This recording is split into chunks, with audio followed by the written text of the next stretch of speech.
It's not an Ateneo UP issue, but always happy to stand before our colleagues and share our experience in the UP College of Law. I was prepared to address this to all our members of the bar in the Senate, but since it is Senator Kiko, my schoolmate, my teammate actually in the UP Volleyball Varsity team who stood up, I'll also specifically address it to Senator Kiko. So dear Senator Kiko and our colleagues in the majority, knowing that you have members in the majority that are lawyers, and for those who are not lawyers, you definitely have consultants who are lawyers. Wala naman siguro ni isang senador dito na walang consultant na abogado. Kahit ako abogado, ang dami ko hong staff na abogado din. Why? Because these are legal issues. We need to talk to the experts. Kung pag-uusapan natin ang mental health, physical health ng Vice President, then of course we will not listen to lawyers. We will listen to doctors, di ba? So this is a legal issue. Let's hear what the lawyers have to say. But let me just quote, because I know the Senate President doesn't have time to call on all the lawyers. So if you ask your lawyers in your staff, I'm sure nag-abala sila to look at the constitutional records, to look at the journal. I'm sure. And if they did not, please take your cell phone now and text your staff. What does the constitutional journal, the records of the debate show? Sinabi na po ni Senator Alan Cayetano, you can question him, you can doubt him, ask your staff. May I ask you, dear colleagues, let's do our job well.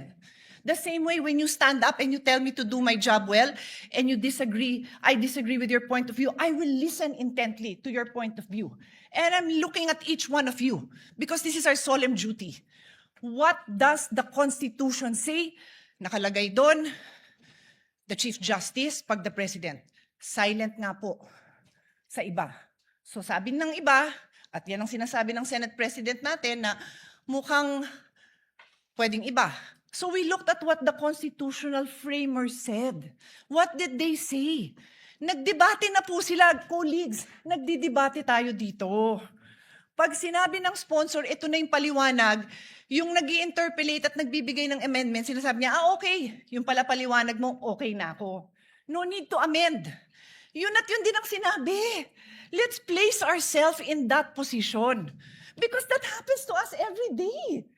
Every day, somebody stands up and says, ano ibig sabihin nito?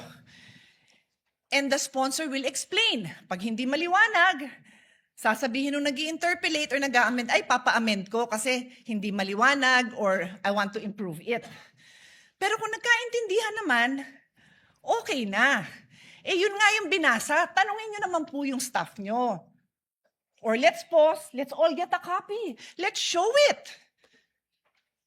Because this is the foundation of this trial na tama yung nakaupong presiding officer. So that's my first point. Mag-abala naman tayo. Read it yourself, ask your staff to print a copy. In fact, on that note, may I ask Senator Alan's staff to print a copy and give it to all our colleagues. Mabilis lang yan, hindi na yan mapapatagalan. Show it. We can take judicial notice naman po siguro of it. Siguro naman, alam na natin ang ibig sabihin ng judicial notice. You can go to the actual records. Nandito na makakuha naman natin yun kung pagdududahan nyo yung ipapaprint ko. So that's my first point. My second point, Mr. President, is addressed to His Honor. If His Honor will insist that we have to call a regular session, we have to be in session to amend the impeachment rules, eh di tawagan niyo po ang Malacanang. Nagpa-special session naman po siya, di ba, with all due respect, to pass the National Orchid Law. To pass, what else? Ano, tatlo yun eh.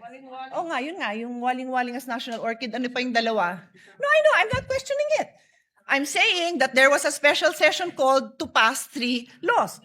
Naalala ko yung waling-waling because I love it. This is important. O ano pa yung dalawa? Unfortunately, hindi ko na maalala. Dalawang naturalization. Sports-minded po tayo. Love po natin yun. Nagkaroon ba ng laban between now and July para mag-special session tayo para doon? Hindi ko alam. But in any case, ito importante to, di ba?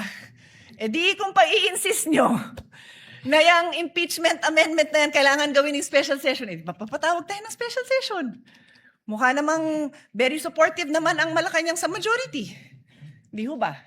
Pero I take the position that we are in impeachment court. We are already in impeachment court. Therefore, the amendments must happen here. Medyo common sense din naman po yan. I rest my case. Yun lang po. But as soon as the copies come, I will give it to you. Colleagues, look at it. Huwag tayong majority-minority botohan. Ayusin natin yung pagboboto natin dahil pinapanood tayo, pinapaniwalaan tayo, at umaasa sa atin ang taong bayan. Maraming salamat po.